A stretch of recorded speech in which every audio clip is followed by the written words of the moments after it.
Hey everyone, Kyle here. In today's video, I'll be showing you how to add money or balance into your Google Play Store account. So let's get started.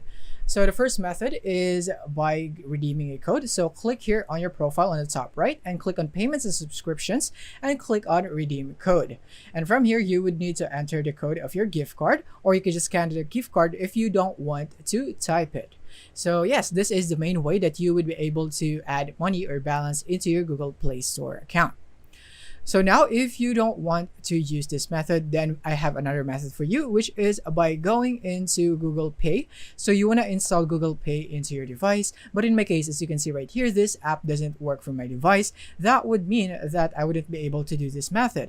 But if it's available for your device, then you should install it. And then from there, you would be able to buy a gift code or gift card right there. And then you would be able to use that to enter and add balance or money into your account, just like we have done in the first method. That is basically it for this video. Thank you for watching.